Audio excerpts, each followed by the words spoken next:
ನಮಸ್ಕಾರ, ನಮಸ್ತೆ, hi, hello, welcome back to ನಿಮ್ಮ ನೆಚ್ಚಿನ programme Janata spoken English, sponsored by Janata digital media platform in collaboration with new Hardwick Indian school. ನಾನು ನಿಮ್ಮ Lakshmija Narasimha. So last class ಅಲ್ಲಿ articles ಬಗ್ಗೆ ಒಂದಷ್ಟು ಡಿಸ್ಕಷನ್ಸ್ ಮಾಡಿದ್ವಿ. ಈ ಆರ್ಟಿಕಲ್ಸ್ ಬಗ್ಗೆ ನಿಮಗೆ ಇನ್ನ ಏನಾದ್ರೂ ಡೌಟ್ ಇದ್ರೆ ಕಮೆಂಟ್ಸ್ ಮಾಡಬಹುದಿತ್ತು ಅಂತಾನು ಹೇಳಿದ್ದೆ. ನಿಮ್ಗೆ ಏನಾದ್ರೂ ನಮ್ಮ ಹಿಂದಿನ ವಿಡಿಯೋ ನೋಡಿಲ್ಲ ಅಂತಂದ್ರೆ ಲಿಂಕ್ ನ ಡಿಸ್ಕ್ರಿಪ್ಷನ್ ಅಲ್ಲಿ ಕೊಟ್ಟಿರ್ತೀವಿ, ಹೋಗಿ ನೋಡಿ. ಹೊಸದಾಗಿ ಬಂದಿರೋರಿಗೆ ವೆಲ್ಕಮ್ ಅಂಡ್ ಹಳುಬ್ರಿಗೆಲ್ಲ ಶುರು ಮಾಡೋಣ. ಶುರು ಮಾಡಕ್ಕಿಂತ ಮುಂಚೆ tagline Janata spoken English, English is easy, ನಿಮಗೆ ಅನ್ನಿಸ್ಬೇಕಷ್ಟೆ. ಸೊ ಲಾಸ್ಟ್ ಕ್ಲಾಸ್ ನಾವು ಆರ್ಟಿಕಲ್ಸ್ ಬಗ್ಗೆ ನೋಡಿದ್ವಿ. ಜನರಲ್ ಆಗಿ ಒಬ್ಬ ಮನುಷ್ಯ ಇಂಗ್ಲಿಷ್ ಮಾತಾಡ್ಬೇಕಾದ್ರೆ ಎಡವುದು 3 ಕಡೆ ಅಂತ ಹೇಳಿದ್ದೆ. ಒಂದು ಆರ್ಟಿಕಲ್ಸ್ ಆಯ್ತು, ಮಿಕ್ಕಿದೆರಡನ್ನ ಒಂದೊಂದಾಗಿ ನೋಡೋಣ. ಸೊ ಇವತ್ತಿನ ನಮ್ಮ ಟಾಪಿಕ್ ನಾನ್ ತಗೊಂಡಿರೋದು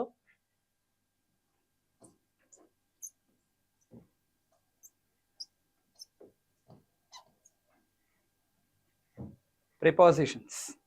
ಹೆಸರಲ್ಲೇ ಇದೆ ಪ್ರಿಪೊಸಿಷನ್. ಒಂದು ಸೆಂಟೆನ್ಸ್ ನಾವು ಮಾತಾಡ್ಬೇಕಾದ್ರೆ ಆ ಸೆಂಟೆನ್ಸ್ ಹಿಂದೆ ಆ ಸೆಂಟೆನ್ಸ್ ಏನ್ ಮಾತಾಡ್ತಿದೆ ಅಂತ ನಮಗ್ ಮೊದಲೇ ಐಡಿಯಾ ಕೊಡೋ ಅಂತಹ ಪದಗಳನ್ನ we call it as prepositions. Prepositions are those words which act has the introduction or prepositioning of the main subject of the sentence that we speak. So ಈ ಪ್ರಿಪೋಸಿಷನ್ಸ್ ಅಂದ್ರೆ ಏನು? ಫಾರ್ ಎಕ್ಸಾಂಪಲ್, ಆರ್ಟಿಕಲ್ಸ್ ಅಲ್ಲಿ ಮಾತಾಡ್ತಿರ್ಬೇಕಾದ್ರೆ ಅದು ಡೆಫಿನೇಟಾ ಇನ್ಡೆಫಿನೇಟಾ ಅಂತ ಮಾತಾಡ್ತಿದ್ವಿ. ಈ prepositions ಏನಂತಂದ್ರೆ ಅದು ಆ subject, that is the object R the main content what we are talking, ಎಲ್ಲಿದೆ, ಏನ್ ಮಾಡ್ತಿದೆ, ಹೆಂಗಿದೆ ಅನ್ನೋದ್ರ ಮೇಲೆ ಡಿಸೈಡ್ ಆಗೋದು. ಸೊ ನಾವು ದ ಮೇನ್ ಕಾಮನ್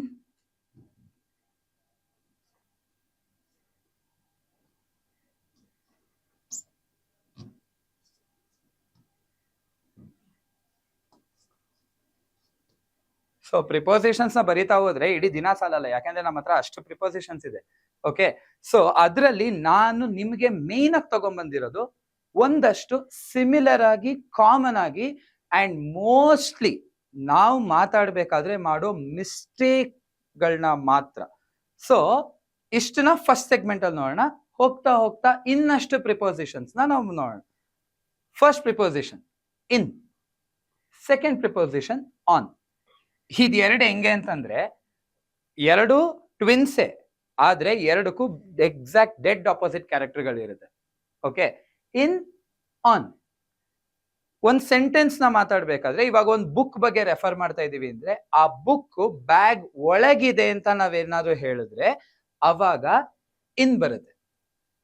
ಅದೇ ಆ ಬುಕ್ ನಾವೇನಾದ್ರು ಡೆಸ್ಕ್ ಮೇಲಿದೆ ಅಂತ ಹೇಳಿದ್ರೆ ಅವಾಗ ಆನ್ ಬರುತ್ತೆ. ಸ್ವಲ್ಪ ಕನ್ಫ್ಯೂಸ್ ಆಗುತ್ತೆ. ಕರೆಕ್ಟ್ ಅರ್ಥ ಮಾಡ್ಕೊಂಡ್ಬಿಟ್ರೆ ನೀವು ಮಾಡೋ ಅಂತ ಮೋಸ್ಟ್ ಆಫ್ ದಿ ಮಿಸ್ಟೇಕ್ಸ್ ಇಲ್ಲ ಅವಾಯ್ಡ್ ಆಗುತ್ತೆ. In, on. ಇನ್ ಅಂದ್ರೆ ಒಳಗೆ, ಆನ್ ಅಂದ್ರೆ ಮೇಲೆ. Okay, the book is in the bag. ಆ ಬ್ಯಾಗ್ ಅಲ್ಲಿ ಬುಕ್ ಇದೆ. The book is on the desk. Desk ಮೇಲ್ ಬುಕ್ ಇದೆ. ಓಕೆ, ಇನ್ನ ಕನ್ಫ್ಯೂಸಿಂಗ್ ಆಗಿ ಹೇಳ್ಬೇಕು ಅಂತಂದ್ರೆ ಔಟ್. ಇದನ್ನ ಸ್ವಲ್ಪ ಸೈಡ್ಗೆ, above. On and above again ಹೇಳ್ದಂಗೆ ಕೇಳಿಸ್ಕೊಳಕ್ ಸಿಮಿಲರ್ ಆಗಿರುತ್ತೆ. ಬಟ್ ಮಿಸ್ಟೇಕ್ ಎಲ್ಲಿ ಮಾಡ್ತೀವಿ ಅಂತಂದ್ರೆ ಅಬವ್ ಇಸ್ ಒಂದ್ರ ಮೇಲೆ ಇನ್ನೊಂದು step are what you say, exact English ಅಲ್ಲಿ ಹೈರಾರ್ಕಿಯಲ್ ಅಂತ ಕರಿತೀವಿ. ಒಂದು ಲೇಯರ್ ಬೈ ಲೇಯರ್ ಬಂದಾಗ ನಾವು ಅಬವ್ ನ ಯೂಸ್ ಮಾಡ್ತೀವಿ, ಆನ್ ಯೂಸ್ ಮಾಡಲ್ಲ. The sky is above the land. Sky is on the land ಅಂತ ನಾವ್ ಹೇಳಲ್ಲ. ಎರಡು ಮೇಲ್ಗಡೆ ಇದೆ ಅಂತಾನೆ ಅರ್ಥ, ಬಟ್ ಇರೋ ಅಂತ ಮೈನ್ಯೂಟ್ ಡೀಟೇಲ್ಸ್ ಕೂಡ ಇಂಗ್ಲಿಷ್ ಸೆಂಟೆನ್ಸ್ ಅಲ್ಲಿ ನಮ್ಮನ್ನ ಎಡವಿಸುತ್ತೆ. ಓಕೆ, ಹುಷಾರಾಗಿ ನಡೀರಿ. ಆನ್, ಓಕೆ, ಆನ್ ಆಗಿದೆ. Above, the sky is above the land. Okay, the land is above the water body. ಅಂದ್ರೆ ಪ್ರಪಂಚ ಸುತ್ತ ಒಂದು ಥಿಯರಿ ಇದೆ, ಏನ್ ನೀರಿದೆ, ನೀರ್ ಮೇಲ್ ಲ್ಯಾಂಡ್ ನಿಂತಿದೆ ಅಂತ. ನಿಜಾನ ಸುಳ್ಳೋ ನಮಗ್ ಬೇಡ, ಬಟ್ ಸೆಂಟೆನ್ಸ್ ವೈಸ್ ನೋಡಕ್ ಹೋದಾಗ ನೀರ್ ಮೇಲೆ ಲ್ಯಾಂಡ್ ಇದೆ ಅಂತ ಬಂದಾಗ ಆನ್ ಬರುತ್ತಾ ಅಬವ್ ಬರುತ್ತಾ ಅಂತ ಕೇಳಿದಾಗ the most suitable will be above. And coming to over, cricket ಅಲ್ಲಿ ಮಾತಾಡೋ ಓವರ್ ಅಲ್ಲ. ಈ ಓವರ್ ಬಂದು ಯಾವಾಗ್ಲೂ ಕನ್ಫ್ಯೂಸ್ ಮಾಡೋದ್ ನಿಮ್ಮನ್ನ ಹೆಂಗೆ ಅಂತಂದ್ರೆ ಓವರ್ ಅಂಡ್ ಅಬವ್ ಜೊತೆಲಿ ಯೂಸ್ ಆಗುತ್ತೆ. ಆಯ್ತಾ? ಇವಾಗ ಏನಾದ್ರು ಓವರ್ ಟು ಯು ಅಂದ್ರೆ ನಾನ್ ಆದ್ಮೇಲೆ ನೀನ್ ಮಾತಾಡು ಅಂತ. ದಟ್ ಈಸ್ ನೆಕ್ಸ್ಟ್ ಬಗ್ಗೆ ಮಾತಾಡುತ್ತೆ. Okay, I am talking over the microphone ಅಂದ್ರೆ ನಾನು ಮಾತಾಡ್ತಿರೋದು ನಿಮಗೆ ಕೇಳಿಸ್ತಾ ಇದೆ. ಹೆಂಗೆ? ನನ್ನ ಹತ್ರ ಇರುವಂತ ಈ ಮೈಕ್ರೋಫೋನ್ ಇಂದ. Okay, you are able to watch me over your phone or over your TV or over any electronic device. ನೀವು ನನ್ನ ನೋಡ್ತಾ ಇರೋದು ನಿಮ್ಮ ಕೈಯಲ್ಲಿರೋ ಫೋನ್ ಆಗಿರ್ಬೋದು, ಟಿವಿ ಆಗಿರ್ಬೋದು, ಇಲ್ಲ ಬೇರೆ ಯಾವ್ದಾದ್ರು ಎಲೆಕ್ಟ್ರಾನಿಕ್ ಡಿವೈಸ್ ಆಗಿರ್ಬೋದು. ಅಲ್ಲಿ ಓವರ್ ಬರುತ್ತೆ. ಅಗೇನ್ ತೀರಾ ಕನ್ಫ್ಯೂಸ್ ಆಗ್ಬಿಟ್ರಲ್ಲ, ಫಸ್ಟ್ ಇಂದ ಹೋಗೋಣ. ಇನ್ ಒಳಗಿರೋದು, ಆನ್ ಮೇಲಿರೋದು, ಔಟ್ ನ ಸ್ವಲ್ಪ ಗ್ಯಾಪ್ ಕೊಟ್ಟಿರೋಣ. ಫಸ್ಟ್ ಇಂದ ಇನ್ ಒಳಗಿರೋದು, ಆನ್ ಮೇಲಿರೋದು, ಅಬವ್ ಲೇಯರ್ ವೈಸ್ ಡಿವೈಡ್ ಆಗಿರೋದು, ಓವರ್ ಯಾವ್ದ್ರ ಮೂಲಕ. ಓಕೆ, ಓವರ್ ಅಂದ್ರೆ ಬೇಸಿಕ್ ನಿಮಗ್ ಗೊತ್ತಿರೋದು ಮುಗ್ದೋಗಿರೋದು ಅಂತ. ಬಟ್ ಇಂಗ್ಲಿಷ್ ಅಲ್ಲಿ ಒಂದೇ ಪದಕ್ಕೆ 2-3 ಅರ್ಥಗಳು ಕೂಡ ಸಿಗುತ್ತೆ. ಇದನ್ನ ಹಿಂಗೆ ಓದಿದ್ರೆ ಅರ್ಥ ಆಗಲ್ಲ. ಎಕ್ಸಾಂಪಲ್ಸ್ ಥ್ರೂ ನೋಡೋಣ. ಸೊ ಕೊಟ್ಟಿರೋ ಎಕ್ಸಾಂಪಲ್ಸ್ ನಿಮ್ಗೆ ಅರ್ಥ ಆಗಿದ್ಯಾ ಇಲ್ವಾ ಅಂತ ಒಂದ್ 4 ಕ್ವೆಶನ್ ತಿಳ್ಕೊಳ್ಳೋಣ. ಯಾವಾಗ್ಲೂ ಸೆಂಟೆನ್ಸ್ ನ ಹೇಳ್ಬಿಟ್ಟು ಆಮೇಲೆ ಟೆಸ್ಟ್ ಕೊಡ್ತಿದ್ದೆ. ಇವಾಗ ಸ್ವಲ್ಪ ರಿವರ್ಸಲ್ ಇರ್ಲಿ. ಫಸ್ಟ್ ಟೆಸ್ಟ್ ಇರ್ಲಿ, ಅದನ್ನ ಆನ್ಸರ್ ಮಾಡ್ತಾ ಮಾಡ್ತಾ ನೀವೇ ಹಂಗೆ ಕಲೀರಿ. ಸೊ ಬೇಸಿಕಲಿ ನಾವು ಹಿಂದೆ ನೋಡಿದ್ದು 4 ಪ್ರಿಪೋಸಿಷನ್ಸ್. ಆ 4 ಪ್ರಿಪೋಸಿಷನ್ಸ್ ಒಂದೊಂದ್ ಕಡೆ ಸೂಟ್ ಆಗುತ್ತೆ. ಯಾವುದು ಅಂತ ಆನ್ಸರ್ ಮಾಡಕ್ ಟ್ರೈ ಮಾಡಿ. The phone is dash the table. Phone table ಒಳಗಿರುತ್ತಾ ಮೇಲಿರುತ್ತಾ? ಆಬ್ವಿಯಸ್ಲಿ ಟೇಬಲ್ ಮೇಲೆ ಇರುತ್ತೆ. So the most suitable one will be on. The phone is on the table. Okay, so the plane is flying dash the city. Okay, ಇವಾಗ ಇಲ್ಲಿ ಸ್ವಲ್ಪ analytical skills ನ use ಮಾಡಿ plane is nothing but aeroplane. ಆ plane ಯಾವಾಗ್ಲೂ city ಮೇಲ್ ಹೋಗುತ್ತೆ. ಯಾವ ಮೇಲ್ ಯೂಸ್ ಮಾಡ್ತೀರಾ? ಆನ್ ಯೂಸ್ ಮಾಡ್ತೀರಾ, ಅಬವ್ ಯೂಸ್ ಮಾಡ್ತೀರಾ, ಓವರ್ ಯೂಸ್ ಮಾಡ್ತೀರಾ? Generally the most preferable one will B over. Above ಬರಲ್ಲ. ಸಿಟಿ ಮೇಲ್ ಹೋಗ್ತಾ ಇದೆ. ಕನ್ನಡದಲ್ಲಿ ನಾವು ಮೇಲೆ ಅನ್ನೋದು ಒಂದೇ ಪದ ಕೊಟ್ಟಿದೀವಿ, ಸೊ ನಾವು ಸೇಫ್. ಇಂಗ್ಲಿಷ್ ಅಲ್ಲಿ ಏನ್ ಮಾಡಿದ್ದಾರೆ, ಒಂದೇ ಮೀನಿಂಗ್ ಇರೋ ಅಂತ ಮಲ್ಟಿಪಲ್ ವರ್ಡ್ಸ್ ಕೊಟ್ಟಿದ್ದಾರೆ. ಅದನ್ನ ಸಿಚುವೇಶನ್ ತಕ್ಕಂಗೆ ಯೂಸ್ ಮಾಡೋದೇನೆ ನಮ್ಮ ಸ್ಪೋಕನ್ ಇಂಗ್ಲಿಷ್ ನ ಇಂಪ್ರೂವ್ ಮಾಡುವಂತದ್ದು. The plane is flying over the city ಅಂದ್ರೆ ಸಿಟಿ ಅನ್ನೋದು ಯಾವಾಗ್ಲೂ ಕೆಳಗಿರೋ ಲ್ಯಾಂಡ್ ಇದೆ ಗೊತ್ತಾ. ನಾವು ಬದುಕ್ತಿರೋ ಅಂತ ಜಾಗ ಸಿಟಿ. ನಮ್ಮ ತಲೆ ಮೇಲ್ ಹೋಗ್ತಾ ಇದೆ aeroplane. It is flying over the city. Above the city ಅನ್ನೋದು ಅಷ್ಟೊಂದಾಗಲ್ಲ, ಎಕ್ಸಾಕ್ಟ್ಲಿ ರಾಂಗ್ ಆಗುತ್ತೆ. Okay, next, Har rank is dash main in the company. ಅಂದ್ರೆ ಇವಾಗ ನಾನೊಬ್ಬ ವೈಸ್ ಪ್ರಿನ್ಸಿಪಲ್ ಅನ್ಕೊಳ್ಳಿ. ಪ್ರಿನ್ಸಿಪಲ್ ಅನ್ನೋದು ನನ್ನ ಮೇಲ್ಗಡೆ ಇರುವಂತ rank. Her rank is dash in the company. Okay, dash then mine in the company. ನನಗಿಂತ ಮೇಲಿದೆ ಅಂತ ನಾನು ಹೇಳೋದಾದ್ರೆ ಹೆಂಗೆ ಹೇಳ್ತೀವಿ? On, above, over. It is above. ನಾನು ಅವಾಗ್ಲೇ ಕ್ಲಿಯರ್ ಆಗಿ ಒಂದು ಸೆಂಟೆನ್ಸ್ ಹೇಳಿದೆ. ಏನು? ಅಬವ್ ಅನ್ನೋದು ಯಾವಾಗ್ಲೂ ಲೇಯರ್ ಬೈ ಲೇಯರ್ ಬಂದಾಗಷ್ಟೇ ನಾವ್ ಅದನ್ನ ಯೂಸ್ ಮಾಡ್ಬೇಕು ಅಂತ. ಸೊ ಇವಾಗ ಪ್ರಿನ್ಸಿಪಲ್, ವೈಸ್ ಪ್ರಿನ್ಸಿಪಲ್ ಅಂತ ಬಂದಾಗ ಅದು ಲೇಯರ್ ಬೈ ಲೇಯರ್ ಬಗ್ಗೆ ಬರುತ್ತೆ. So Har rank is above main in the company. ನನಗಿಂತ ಅವ್ರ ಪೊಸಿಷನ್ ಮೇಲಿದೆ ಅಂತ ಹೇಳೋದಕ್ಕೆ we use above. Okay, and the last one, she was Born dash 1990s. ಇದೊಂದು ಸ್ವಲ್ಪ ಟ್ರಿಕ್ಕಿ. ಯಾಕೆ ಅಂತಂದ್ರೆ ನಾನು ಫಸ್ಟ್ ಹೇಳಿದ ಮೀನಿಂಗ್ಗೆ ಇಲ್ಲಿ ಇನ್ನೊಂದು ಅರ್ಥ ಬರುತ್ತೆ. And the correct answer is in. ನೀನ್ ಇನ್ ಅಂದ್ರೆ ಒಳಗಡೆ ಇರುತ್ತೆ ಅಂತಂದ್ರೆ 1990 ಒಳಗೆ ಯಾರಾದ್ರೂ ಹುಡ್ತಾರಾ ಅಂತ ನೀವು ಕೇಳಿದ್ರೆ, ಕನ್ನಡ ಮತ್ತೆ ಇಂಗ್ಲಿಷ್ಗೆ ಒಂದು ಚಿಕ್ಕ ಡಿಫ್ರೆನ್ಸ್ ಇದೆ.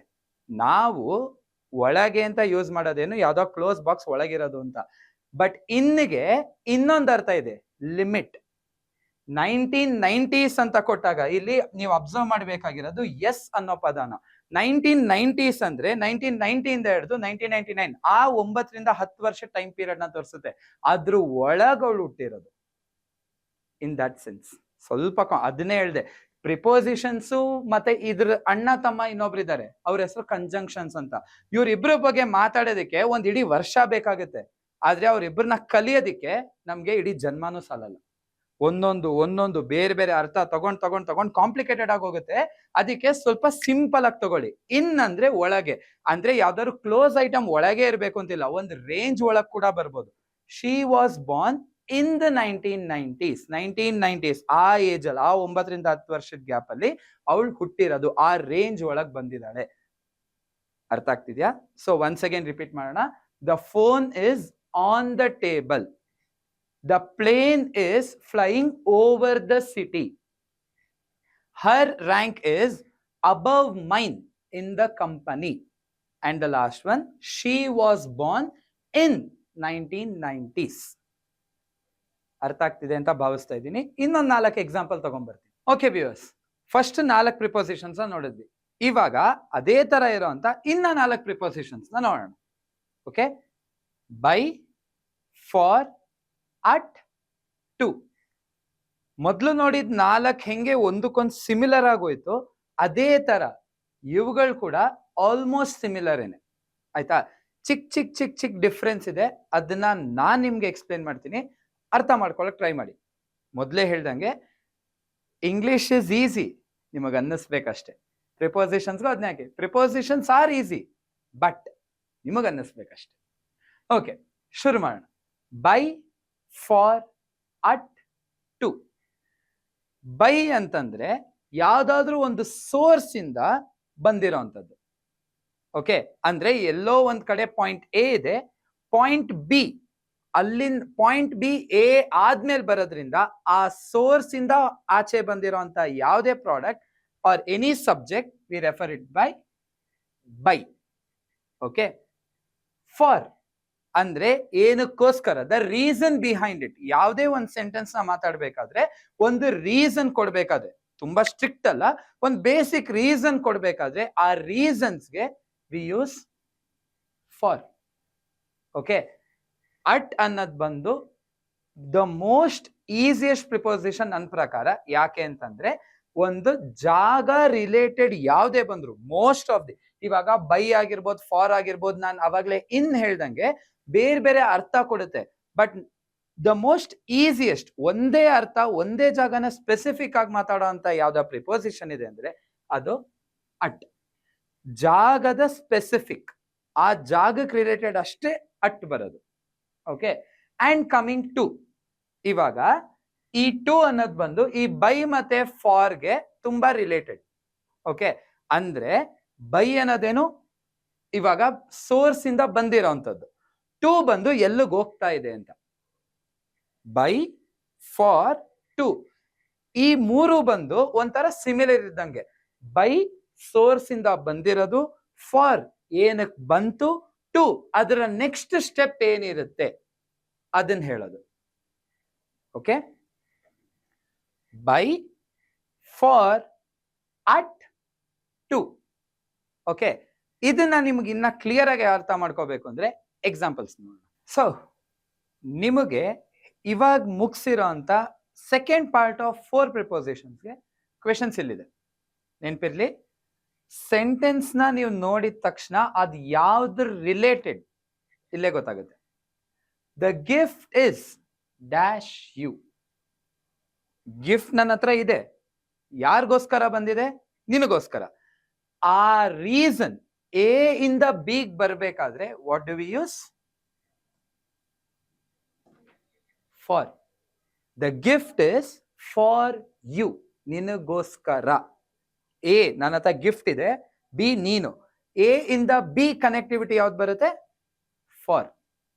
Okay, next, he is dash the park. ಎಲ್ಲಿದ್ದಾನೆ? ಪಾರ್ಕ್ ಅಲ್ಲಿ. ಸೊ ಲೊಕೇಶನ್, ನಾನು ಅವಾಗಲೇ ಹೇಳಿದೆ, ಲೊಕೇಶನ್ ಮೇನ್ಲಿ ಸ್ಪೆಸಿಫಿಕ್ ಆಗಿ ಮಾತಾಡೋ ಅಂತದ್ದು ಯಾವುದು? At. Okay, third one, she is going dash school. She ಹೋಗ್ತಿದ್ದಾಳೆ.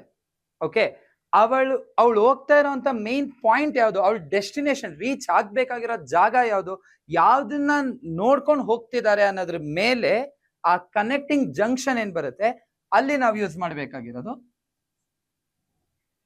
To. Okay, ಇನ್ನೊಂದ್ಸಲ ನೋಡಿ, she is going to school.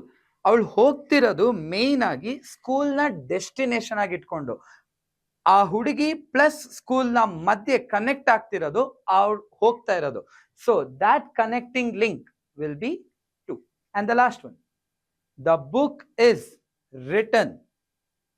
ಯಾವ್ದು ಸೂಟ್ ಆಗ್ಬೋದು? this by ಅಂದ್ರೆ ಬುಕ್ ಬಂದಿದೆ ಯಾರಿಂದ? ನನ್ನಿಂದ. I have written this book. The book is written by me. ಅರ್ಥ ಆಗಿದೆ ಅಂತ ಅನ್ಕೋದೆ. ಇನ್ನೊಂದ್ಸರಿ ನೋಡೋಣ. The gift is for you. He is at the park. She is going to the school. The book is written by me. So 8 prepositions ನ ಇವತ್ ಮಾಡಿದೀವಿ. Prepositions ನ ಒಂದೇ ದಿನದಲ್ಲಿ ಕವರ್ ಮಾಡಕ್ ಆಗಲ್ಲ. ಸೊ ಇನ್ನೊಂದು ಎಪಿಸೋಡ್ ಅಲ್ಲಿ ಇನ್ನೊಂದು ಪ್ರಿಪೋಸಿಷನ್ಸ್ ನ ತಗೊಂಡು ನಿಮ್ ಜೊತೆ ಬರ್ತೀನಿ. ಸೊ ಅಲ್ಲಿವರೆಗೂ ಎಪಿಸೋಡ್ ಮುಗ್ದಿಲ್ಲ, ನಿಮಗೊಂದಷ್ಟು ಹೋಮ್ವರ್ಕ್ ಟಾಸ್ಕ್ ಕೊಡ್ತೀನಿ, ಮಾಡಿ. ಓಕೆ, ಸೊ ನಾವ್ ಇವತ್ತು ನೋಡಿರೋ ಅಂತ 8 ಪ್ರಿಪೋಸಿಷನ್ಸ್ದು ಒಂದು ಸ್ಟೇಟ್ಮೆಂಟ್ ಬೇಸ್ಡ್ ಆಗಿ 2 ಕ್ವೆಶನ್ ಕೊಟ್ಟಿದ್ದೀನಿ. ಇದು ನೀವು ಮೊದಲೇ ಮಾಡಿರ್ತೀರಾ, ಬಟ್ ಇವಾಗ ಪ್ರತಿಯೊಂದು ಸ್ಟೇಟ್ಮೆಂಟು ಯಾವುದನ್ನ ರೆಫರ್ ಮಾಡ್ತಾ ಇದೆ ಅದ್ರ ಸಿಚುವೇಶನ್ ತಕ್ಕದಂಗೆ ಆ ಪ್ರಿಪೋಸಿಷನ್ಸ್ನ ನೀವು ಹೆಂಗೆ ಯೂಸ್ ಮಾಡ್ತೀರಾ ಅನ್ನೋದು ಈ ಥರ ಕಾಂಪ್ಲಿಕೇಟೆಡ್, ಇನ್ ಇಂಗ್ಲೀಷಲ್ಲಿ ನಾವು ಅದನ್ನ ಕಾಂಪ್ಲೆಕ್ಸ್ ಸೆಂಟೆನ್ಸಸ್ ಅಂತ ಕರಿತೀವಿ. ಓಕೆ, ಅದ್ರ ಬಗ್ಗೆ ಆಮೇಲೆ ಮಾತಾಡೋಣ. ಬಟ್ ಈ ಥರ ಈ ಸೆಂಟೆನ್ಸಿಗೆ ತಕ್ಕದಂಗೆ ನೀವು ಯಾವ್ಯಾವ ಪ್ರಿಪೋಸಿಷನ್ಸ್ನ ಎಲ್ಲೆಲ್ಲಿ ಹಾಕ್ತೀರಾ ಅಂತ ತಗೊಳ್ಳೋಣ. ನಾನು ನಿಮಗೆ ಕೊಡೋದು ಅದೇ 30 seconds time gap. Your time starts now. She will be dash the office dash 9 a.m. waiting dash the reception for the manager dash arrive. ಇಲ್ಲಿ ನೀವು ಕರೆಕ್ಟಾಗಿ ಅಬ್ಸರ್ವ್ ಮಾಡಿದ್ರೆ ಒಂದು ಪ್ರಿಪೋಸಿಷನ್ ನಾನೇ ಕೊಟ್ಟಿದ್ದೀನಿ. ಓಕೆ, ಇಲ್ಲಿ ಟೈಮ್ ಇದೆ, ಲೊಕೇಶನ್ ಇದೆ, ಒಂದು ಜಾಗ ಇದೆ. ಇವಾಗ ಲೊಕೇಶನ್ ಮತ್ತು ಜಾಗ ಡಿಫ್ರೆನ್ಸ್ ಏನಂತಂದರೆ ಆಫೀಸ್ ಇಸ್ ಲೊಕೇಶನ್, ರಿಸೆಪ್ಷನ್ ಅನ್ನೋದು ಆ ಆಫೀಸ್ ಒಳಗಿರೋ ಅಂಥ ಒಂದು ಪಾರ್ಟ್. ಎರಡು ಜಾಗ ಇದಾಗಿ ರೆಫರೆನ್ಸ್ ಜಾಗ ಇರ್ಬೋದು, ಬಟ್ ಆ ಜಾಗದೊಳಗಿರೋ ಇನ್ನೊಂದು ಜಾಗನ ನೋಡ್ತಾ ಇದೆ. ಚೆಕ್ ಮಾಡೋಣ ಏನು ಮಾಡಿರ್ತೀರಾ. Next second one, he traveled dash London dash a business conference and stayed dash a hotel dash the river. ಅಂದರೆ ಯಾರೋ ಒಬ್ಬ ತನ್ನ ಬಿಸ್ನೆಸ್ ಕಾನ್ಫರೆನ್ಸ್ಗೋಸ್ಕರ ಲಂಡನ್ಗೆ ಹೋಗಿರ್ತಾನೆ, ಅವನು ನದಿ ಹತ್ರ ಇರೋ ಅಂಥ ಒಂದು ಹೋಟೆಲ್ ತೊಗೊಂಡಿರ್ತಾನೆ. Okay, this is a situation. ನಾನು ಏನಕ್ಕೆ ಅವಾಗವಾಗ ಕನ್ನಡ ಇಂಗ್ಲೀಷ್ ಮಿಕ್ಸ್ ಮಾಡ್ತೀನಿ, ಬಿಕಾಸ್ ಇಂಗ್ಲೀಷ್ ಮಾತಾಡ್ತಾ ಬರೋದು. Okay, so time up, stop. Okay, ಇವಾಗ ನೋಡೋಣ answers. She will be dash the office. She will be in the office timing. She will be in the office. ಇಲ್ಲಿ ಕೊಟ್ಟಿರೋದು ಅವಳು ಆಫೀಸಿಗೆ ಬರ್ತಿದ್ದಾರೆ, ಆಯ್ತಾ. 9 o'clock ಅನ್ನೋದು ಒಂದು ಮಾರ್ಜಿನ್ ಅವರು ಕೊಟ್ಟಿರೋದು. She will be in the office by 9 a.m. Waiting. ಇವಾಗ ರಿಸೆಪ್ಷನ್ ಅಂದ್ರೆ ಆ ಎಂಟ್ರೆನ್ಸ್ ಜಾಗ, ಆಫೀಸ್ ಒಳಗಿರೋ ರಿಸೆಪ್ಷನ್ ಬಗ್ಗೆ ಅವ್ರು ರಿಸೆಪ್ಷನ್ ಅಲ್ಲೇ ಇರ್ತಾರೆ. Okay, she will be in the office by 9 a.m. Waiting at the reception for the manager to arrive. ಇವಾಗ ಒಂದೊಂದೇ ಸ್ಟೇಟ್ಮೆಂಟ್ ನ ಒಂದ್ಸರಿ ಫುಲ್ ಸ್ಟೇಟ್ಮೆಂಟ್ ನೋಡಿ. She will be in the office by 9 a.m. Waiting at the reception for the manager to arrive. ಇಷ್ಟಿದೆ. ಒಂದು ಹುಡುಗಿ ಆಫೀಸ್ಗೆ ಬೆಳಗ್ಗೆ 9 o'clock ಒಳಗೆ ಬರ್ತಾರೆ, ಆಫೀಸಲ್ಲಿ ಇರುವಂತ ರಿಸೆಪ್ಷನ್ ಅಲ್ಲಿ ಮ್ಯಾನೇಜರ್ಗೋಸ್ಕರ ವೇಟ್ ಮಾಡ್ತಾರೆ. It has 3 to 4 dimensions. ಇಲ್ಲಿ ಪ್ರತಿಯೊಂದು ಸೆಂಟೆನ್ಸ್ ಇಂದ ಒಂದೊಂದಾಗಿ ಬ್ರೇಕ್ ಮಾಡಿ. She will be in the office, ಆಫೀಸ್ಗೆ, ಆಫೀಸ್ ಒಳಗೆ, because office is an open space. Office ಅಲ್ಲಿ ನಿಮಗೆ ರಿಸೆಪ್ಷನ್, ಪ್ಯಾಂಟ್ರಿ, ಕ್ಯಾಂಟೀನ್ ತುಂಬಾ ಜಾಗ ಇರುತ್ತೆ. It is an open space. ಆ ಓಪನ್ ಸ್ಪೇಸ್ ಒಳಗ್ ಬರ್ತಿದ್ದಾರೆ. She will be in the office by 9 AM, ಬೆಳಗ್ಗೆ 9 ಗಂಟೆ ಒಳಗ್ ಬಂದಿರ್ತಾರೆ. Okay, waiting at the reception. ಅಷ್ಟು ದೊಡ್ಡ ಆಫೀಸ್ ಅಲ್ಲಿ ಅಷ್ಟು ಡಿಪಾರ್ಟ್ಮೆಂಟ್ಸ್ ಇರುವಾಗ ಎಲ್ಲಿ ವೇಟ್ ಮಾಡ್ತಾರೆ? ರಿಸೆಪ್ಷನ್ ಅಲ್ಲಿ ವೇಟ್ ಮಾಡ್ತಾರೆ. That is the exact location. Waiting at the reception for the manager. ಯಾರಿಗೋಸ್ಕರ? For the manager. ಯಾರಿಗೂ ಅದೇ ಆ ರೀಸನ್ ಬಂದ ಏನಕ್ಕೆ ಅವಳು ವೇಟ್ ಮಾಡ್ತಿದ್ದಾಳೆ? ಮ್ಯಾನೇಜರ್ನ ನೋಡ್ಕೊಂಡು. So for the manager to arrive ಅಂದ್ರೆ ಮ್ಯಾನೇಜರ್ ಬರದನ್ನ ಅವ್ರು ಕಾಯ್ತಿರ್ತಾರೆ. ಇಟ್ ಈಸ್ ಮಲ್ಟಿಪಲ್ ಡೈಮೆನ್ಷನ್ಸ್ ಇದೆ. ಸ್ವಲ್ಪ ಕ್ಲಿಯರ್ ಆಗಿ ನೋಡಿ. ಫಸ್ಟ್ ಇನ್ ದಿ ಆಫೀಸ್ ಏನಕ್ಕೆ ಬರುತ್ತೆ? ಬಿಕಾಸ್ ಒಂದು ಓಪನ್ ಸ್ಪೇಸ್ ಇಂದ ಒಳಗ್ ಬರ್ತಿದ್ದಾರೆ. ಬೈ ಒಂದು ಲಿಮಿಟೆಡ್ ಟೈಮ್ ಪೀರಿಯಡ್, ಬೆಳಗ್ಗೆ 9 ಗಂಟೆ ಒಳಗೆ, ದಟ್ ಮಾರ್ಜಿನ್ ಒಳಗೆ, ಆ ಟೈಮ್ ಒಳಗ್ ಬರ್ತಾರೆ. ವೇಟಿಂಗ್, ಎಲ್ಲಿ ವೇಟ್ ಮಾಡ್ತಿದ್ದಾರೆ? ಅಟ್ ದಿ ರಿಸೆಪ್ಷನ್, ರಿಸೆಪ್ಷನ್ ಹಾಲ್ ಅಲ್ಲಿ ವೇಟ್ ಮಾಡ್ತಿದ್ದಾರೆ. ಯಾರಿಗೋಸ್ಕರ? ಮ್ಯಾನೇಜರ್ಗೋಸ್ಕರ. ಏನಕ್ಕೆ? ಮ್ಯಾನೇಜರ್ ಬರದನ್ನ. ಓಕೆ, ಟು ಅರೈವ್ ಅಂದ್ರೆ ಇಲ್ಲಿ ನೀವು ಅರ್ಥ ಮಾಡ್ಕೋಬೇಕಾಗಿರೋದು ಮ್ಯಾನೇಜರ್ ಆಫೀಸ್ಗೆ ಬರ್ತಿದ್ದಾರೆ ಅಂದ್ರೆ ಈ ಮೇಡಮ್ ಅವರು ಬೆಳಗ್ಗೆ 9 ಗಂಟೆ ಒಳಗ್ ಬಂದಿದ್ದಾರೆ. ಮ್ಯಾನೇಜರ್ 9 ಗಂಟೆ ಆದ್ಮೇಲೆ ಬರ್ತಾರೆ. ಮ್ಯಾನೇಜರ್ ಆಫೀಸ್ಗೆ ಬರಕ್ಕಿಂತ ಮುಂಚೆ ಈ ಮೇಡಮ್ ಅವ್ರು ವೇಟ್ ಮಾಡ್ತಿದ್ದಾರೆ ಮ್ಯಾನೇಜರ್ಗೋಸ್ಕರ. ಓಕೆ, ಅರ್ಥ ಆಗಿಲ್ಲ? ಇನ್ನೊಂದು ಸೆಕೆಂಡ್ ಸೆಂಟೆನ್ಸ್. ಹಿ ಟ್ರಾವೆಲ್ಡ್. ಎಲ್ಲಿ? ಅವನ್ ಟ್ರಾವೆಲ್ ಮಾಡ್ತಿದ್ದಾನೆ. What is his destination place? London. So ಆ ಡೆಸ್ಟಿನೇಷನ್ಗೂ ಇವ್ರಿಗೂ ಕನೆಕ್ಟ್ ಮಾಡೋದು ಯಾವುದು? ಹಿ ಟ್ರಾವೆಲ್ಡ್ ಟು ಲಂಡನ್. ಏನಕ್ಕೆ ಟ್ರಾವೆಲ್ ಮಾಡು? What is the reason behind his travel? For a business conference and stayed. ಎಲ್ಲಿ? ಅವ್ರು ಪರ್ಫೆಕ್ಟ್ ಹೋಟೆಲ್ ಅಲ್ಲೇ ಸ್ಟೇ ಆಗಿದ್ದಾರೆ. At a hotel. ಓಕೆ, ಜಾಗ at a hotel dash the river. ಆ ಹೋಟೆಲ್ ಪಕ್ಕದಲ್ಲಿ ಒಂದು ನದಿ ಇತ್ತಂತೆ. ಓಕೆ, ಹಿಯರ್ ಆಲ್ಸೋ ನೀವು ಇನ್ನೊಂದು ನೋಡ್ಬೇಕು. ಹೋಟೆಲ್ ಮತ್ತೆ ನದಿ ಎರಡು ಇರ್ಬೇಕಾದ್ರೆ ಅದನ್ನ ಸ್ಪೆಸಿಫೈ ಮಾಡೋದೇನಕ್ಕೆ? ಅದೆರಡು ಕನೆಕ್ಟ್ ಆಗುತ್ತೆ ಅಂತ. ಸೊ ಆ connecting point here will be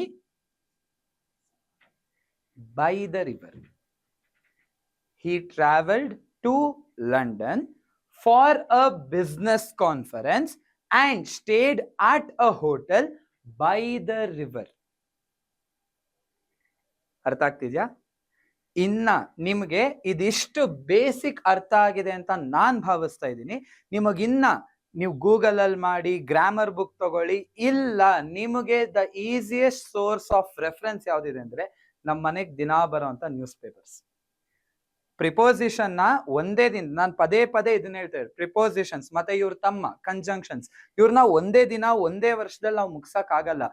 ನೀವ್ ಎಷ್ಟಕ್ಕೆಷ್ಟು ಎಕ್ಸ್ಟ್ರಾ ರಿಸರ್ಚ್ ಮಾಡ್ತೀರಾ ಅದ್ರ ಬೇಸಿಸ್ ಮೇಲೆ ನಿಮ್ಮ ಪದಕೋಶ, ದಟ್ ಈಸ್ ವೊಕ್ಯಾಬ್ಲರಿ, ಯಾವ್ಯಾವ ಸೆಂಟೆನ್ಸ್ಗೆ ಯಾವ್ಯಾವ ಟೈಮ್ ಪೀರಿಯಡ್ಗೆ ಇದನ್ನೆಲ್ಲ ಯೂಸ್ ಮಾಡಬೇಕು ಅನ್ನೋದು ನಿಮ್ ತಲೆಯಲ್ಲಿ ಕೂತ್ಕೊಳ್ಳುತ್ತೆ. ಅಲ್ಲಿವರೆಗೂ practice makes man perfect. Newspaper ಹಿಡಿದಿಟ್ಕೊಳ್ಳಿ. ಕೊಟ್ಟಿರೋ ಅಂತ ಅಷ್ಟು ಪ್ರಿಪೋಸಿಷನ್ಸ್ ನ ಫಸ್ಟ್ ಐಡೆಂಟಿಫೈ ಮಾಡಿ, ಅದ್ರ ಹಿಂದೆ ಏನ್ ಮಾತಾಡಕ್ ಹೋಗ್ತಿದ್ದಾರೆ ಅದನ್ನ ತಿಳ್ಕೊಳ್ಳಿ. ಕಲಿತಾ ಕಲಿತಾ ಬರುತ್ತೆ. ಯಾಕೆಂದ್ರೆ ಇಂಗ್ಲಿಷ್ ಇಸ್ ಈಸಿ, ನಿಮಗೆ ಅನ್ನಿಸ್ಬೇಕಷ್ಟೆ. ಓಕೆ ವ್ಯೂಯರ್ಸ್, ಸೊ ಇವತ್ತಿಗೆ ನಾವು 8 ಪ್ರಿಪೋಸಿಷನ್ ಕಲ್ತಿದೀವಿ. 8 ಪ್ರಿಪೋಸಿಷನ್ ಅಲ್ಲೂ ನಿಮಗೆ ಕೆಲವೊಂದು ಪ್ರಿಪೋಸಿಷನ್ 100% ಅರ್ಥ ಆಗಿದ್ರೆ ನನಗೆ ತುಂಬಾ ಖುಷಿ. ಕೆಲವೊಂದು ಪ್ರಿಪೋಸಿಷನ್ಸ್ ನಿಮ್ಗೆ ಅಲ್ಲಿ ಇಲ್ಲಿ ಕೈ ಕೊಟ್ಟಿರುತ್ತೆ, ಅರ್ಥ ಆಗದೆ ಇರೋಂಥ ಡೌಟ್ಸ್ ಇರುತ್ತೆ. ಅದನ್ನ ಆದಷ್ಟು ನಿಮಗೆ ಸೆಕೆಂಡ್ ಲೆವೆಲ್ ಕ್ಲಾರಿಟಿ ಕೊಡೋದಕ್ಕೆ ನಾನು ಇಷ್ಟಪಡ್ತೀನಿ. ಇನ್, ಅಟ್, ಬೈ. ನಾನು ಅಬ್ಸರ್ವ್ ಮಾಡಿರಂಗೆ ನಾನು ಪ್ರೀವಿಯಸ್ ಕೊಟ್ಟಿರೋ ಎಕ್ಸಾಂಪಲ್ಸ್ ಆಗಿರ್ಬೋದು ಆರ್ ಎಕ್ಸ್ಪ್ಲನೇಷನ್ ಮಾಡಿರೋದಾಗಿರ್ಬೋದು, ನಿಮ್ಗೆ ಹೈಯೆಸ್ಟ್ ಆಗಿ ತಲೆಗೆ ಹುಳ ಬಿಡೋದು ಇದು ಮೂರೇನೆ. ಏನಕ್ಕೆ? ಬೆಳಗ್ಗೆ ಆ ಪ್ರೀವಿಯಸ್ ಫಸ್ಟ್ ಎಕ್ಸಾಂಪಲ್ ತಗೊಂಡಾಗ she was at the office by 9 AM. ಆ ಬೈ ಏನಕ್ ಬಂತು? ಅದೇ ಆ ಹುಡುಗ when he travel to London stayed at a hotel. Office ಅಂತ ಬಂದಾಗ ಇನ್ ಬಂತು, ಅದೇ ಹೋಟೆಲ್ ಅಂತ ಬಂದಾಗ ಅಟ್ ಬಂದಿದೆ ಅಂತ ನಿಮ್ಗೆ ಏನಾದ್ರು ಕೆಲವೊಂದು ಕನ್ಫ್ಯೂಷನ್ಸ್ ಇತ್ತು ಅಂದ್ರೆ, ಕನ್ಫ್ಯೂಷನ್ಸ್ ಇಲ್ಲ ಅಂದ್ರೆ ತಲೆ ಕೆಡ್ಸ್ಕೊಬೇಡಿ, ಕನ್ಫ್ಯೂಷನ್ ಇತ್ತು ಅಂದ್ರೆ I will give you that clarity. ಪ್ರತಿಯೊಂದು ಪ್ರಿಪೋಸಿಷನ್ ಕೂಡ ಆಯ್ತಾ, ನಾನು ಇದನ್ನ ಮತ್ತೆ ಮತ್ತೆ ನಿಮಗೆ ಸ್ಟ್ರೆಸ್ ಮಾಡಿ ಹೇಳ್ತಾ ಇದ್ದೀನಿ. English language has few words which will be used in multiple perspectives. ಅಂದ್ರೆ ಸಿಚುವೇಶನ್ ತಕ್ಕದಂಗೆ, ವರ್ಡ್ಸ್ ತಕ್ಕದಂಗೆ, ನೆಕ್ಸ್ಟ್ ಬರೋ ಅಂತಹ ವರ್ಡು, ಕೇಳಿಸ್ಕೊಳ್ಳೋ ಅಂತ ಪರ್ಸನ್, ಪ್ರತಿಯೊಂದ್ರ ಮೇಲೂ ಮ್ಯಾಟರ್ ಆಗುತ್ತೆ. ಇನ್ ದಾಟ್ ವೇ ಈ 3 ಪ್ರಿಪೋಸಿಷನ್ಗೆನೆ ನಾವು ಒಂದು 4-5ಗಿಂತ ಡಿಫ್ರೆಂಟ್ ವೆರೈಟಿಯಲ್ಲಿ ಯೂಸ್ ಮಾಡ್ಬೋದು. ಅಂದ್ರೆ ಇನ್ ಅಂದ್ರೆ ಒಳಗಡೆ ಮಾತ್ರ ಅಲ್ಲ, ಓಕೆ. ಬೈ ಅಂದ್ರೆ ಸೋರ್ಸ್ ಇಂದ ಮಾತ್ರ. ಇದು one of the explanation. Situation ತಕ್ಕದಂಗೆ ಪ್ರತಿಯೊಂದು ರೀಸನ್ಗೂ ಚೇಂಜ್ ಆಗ್ತಾ ಹೋಗುತ್ತೆ. ಇವಾಗ ಬೈ ಅಂತ ಬಂದಾಗ ಸೋರ್ಸ್ ಬರುತ್ತೆ. ಹೋಟೆಲ್ ಬೈ ದ ರಿವರ್ ಅಂತ ಬಂದಾಗ ಹೋಟೆಲ್ ಪಕ್ಕದಲ್ಲೇ ನದಿ ಹರಿತಾ ಇರೋದು, ಅದಕ್ಕಂತ ಅಂದ್ಬಿಟ್ಟು ಹೋಟೆಲ್ ಒಳಗಿಂದ ನದಿ ಹರಿತಾ ಇಲ್ಲ. That is the, I would say, the beauty of the language and also the confusion in the language. So ಇದನ್ನ ಆದಷ್ಟು ಜಾಸ್ತಿ ಕಾಂಪ್ಲಿಕೇಟ್ ಮಾಡ್ಕೊಳಕ್ ಹೋಗ್ಬೇಡಿ. ಮತ್ತೆ ಅವಾಗ್ಲೇ ಹೇಳ್ದಂಗೆ ಹಾಡ್ತಾ ಹಾಡ್ತಾ ರಾಗ, ನರಳ್ತಾ ನರಳ್ತಾ ರೋಗ. ಬೈ ಅನ್ನೋ ಮೇನ್ ಮೀನಿಂಗ್ ಏನ್ ಬರುತ್ತೆ ಅಂತಂದ್ರೆ ಒಂದಕ್ಕೊಂದು ರಿಲೇಟ್ ಆಗಿರೋದ್ರ ಬಗ್ಗೆ. ಹೋಟೆಲ್ ಮತ್ತೆ ನದಿ ರಿಲೇಟ್ ಆಗಿದೆ. I will be reaching there by 9 AM. ನಾನ್ ರೀಚ್ ಆಗೋದು ಮತ್ತೆ ಟೈಮ್ ಒಂದಕ್ಕೊಂದು ರಿಲೇಟ್ ಆಗುತ್ತೆ, ಅಂದ್ರೆ ಅದ್ರ ಒಳಗ್ ನಾನು ಬರ್ತೀನಿ ಅಂತ. ಓಕೆ, ಸೊ ಆ ಅಪ್ಪರ್ ಲಿಮಿಟ್ ಇದ್ದಾಗ, ಓಕೆ, ಇವಾಗ ಬೈ ಚಾನ್ಸ್ ಅದೇ ಸ್ಟೇಟ್ಮೆಂಟ್ ಅಲ್ಲಿ ನಾನು ಕರೆಕ್ಟ್ 9 o'clockಗೆ ಬರ್ತೀನಿ, 9 o'clock ಒಳಗ್ ಬರಲ್ಲ ಅಂತಿದ್ದಾಗ I will be there at 9 AM. ಯಾಕೆ? That is the perfect term. ನಾನು ಆ ಜಾಗಕ್ಕೆ ಕರೆಕ್ಟ್ ಆಗಿ 9. ಯಾಕೆ ನಾನು ಅವಾಗ್ಲೇ ಯೂಸ್ ಮಾಡಿಲ್ಲ? ಬಿಕಾಸ್ ಆಫೀಸಲ್ಲೂ ಅಟ್ಟಿದೆ, ಟೈಮಿಂಗ್ಗೂ ಅಟ್ ಬರುತ್ತೆ ಅಂತ ಅಂದಾಗ ರೆಪಿಟೇಟಿವ್ ಪ್ರಿಪೋಸಿಷನ್ಸ್ ನಾವು ಜಾಸ್ತಿ ಪ್ರಿಫರ್ ಮಾಡಲ್ಲ. ಓಕೆ, ತೀರಾ ಕನ್ಫ್ಯೂಸ್ ಮಾಡ್ಕೊಳಕ್ ಹೋಗ್ಬೇಡಿ. ನೀವು ಇವಾಗ ನಾನು ಕೊಟ್ಟಿರೋಂಥ ಅಷ್ಟು ಸ್ಟೇಟ್ಮೆಂಟ್ಸ್ ನನ್ನ ಪರ್ಸ್ಪೆಕ್ಟಿವ್ ಇಂದ, ಅದೇ ಸ್ಟೇಟ್ಮೆಂಟ್ಸ್ ನ ನೀವು ಮಾತಾಡ್ಬೇಕಾದ್ರೆ ನಿಮಗ್ ತಕ್ಕದಂಗೆ ಈ ಪ್ರಿಪೋಸಿಷನ್ಗಳನ್ನೇ ಯೂಸ್ ಮಾಡ್ಬೋದು. ನಿಮಗ್ ತುಂಬಾ ಡೌಟ್ಸ್ ಬರುತ್ತೆ, ತುಂಬಾ ತಲೆ ಕೆಟ್ಟೋಗುತ್ತೆ. ಅದಕ್ಕೆ ನಾನು ಹೇಳ್ದೆ ನ್ಯೂಸ್ ಪೇಪರ್ನ ಬೇಸಿಸ್ ಆಗಿ ಇಟ್ಕೊಳ್ಳಿ, ಅಂಗಡಿ ಮೇಲೆ ಬರ್ದಿರೋದನ್ನ ನೋಡಿ, ಟಿವಿಲಿ ಇಂಗ್ಲಿಷ್ ಕಮೆಂಟ್ರಿ ಕೇಳಿ. ನೀವಾಗ ನೀವು ಎಷ್ಟು ಹೋಮ್ ವರ್ಕ್ ಮಾಡ್ತೀರಾ ಅಷ್ಟಕ್ಕಷ್ಟು ನಿಮಗೆ ಡೌಟ್ಸ್ ಬರುತ್ತೆ. ನಿಮ್ಮ ಪ್ರತಿಯೊಂದು ಡೌಟ್, ಪ್ರತಿಯೊಂದು ಕನ್ಫ್ಯೂಷನ್ಸ್ ನ ಕಮೆಂಟ್ ಸೆಕ್ಷನ್ ಅಲ್ಲಿ ನಮಗ್ ತಿಳಿಸಿ. ಎಷ್ಟಾಗುತ್ತೋ ಅಷ್ಟು ಪ್ರಾಬ್ಲಮ್ ಏನೇನಿದೆ, ನಿಮಗೆ ತೀರಾ ಅರ್ಥ ಆಗದೆ ಇರೋ ಡೌಟ್, ಸೀರಿಯಸ್ ಡೌಟ್ಸ್ ಏನಿದೆ ಅದನ್ನ ಮತ್ತೆ ಕ್ಲಾರಿಫೈ ಮಾಡೋದಕ್ಕೆ ನಾನು ನಿಮ್ ಜೊತೆ ಮತ್ತೆ ಇನ್ನೊಂದು ಎಪಿಸೋಡ್ ಅಲ್ಲಿ ಖಂಡಿತ ಬರ್ತೀನಿ. ತುಂಬಾ ತಲೆ ಕೆಡ್ಸ್ಕೋಬೇಡಿ. Janata spoken English, English is easy ನಿಮಗೆ ಅನ್ನಿಸ್ಬೇಕು. ಅದೇ ಮೈಂಡ್ ಸೆಟ್ ಅಲ್ಲಿ ರಿಸರ್ಚ್ ಮಾಡಿ ತಿಳ್ಕೊಳ್ಳಿ. ಡೌಟ್ಸ್ ಬರಲಿ, ಪ್ರಶ್ನೆಗಳು ಬಂದ್ರಷ್ಟೇ ನೀವು ಕಲಿತಾ ಇದ್ದೀರಾ ಅನ್ನೋದಕ್ಕೆ ಒಂದು ಉದಾಹರಣೆ. All the very best. So ಇನ್ನೊಂದು ಎಪಿಸೋಡ್ ಅಲ್ಲಿ ನಿಮ್ಮನ್ನ ನಾನು ಮೀಟ್ ಆಗೋವರೆಗೂ I am signing off. Your Lakshmija Narasimha from new Hardwick Indian school. ನಮಸ್ಕಾರ.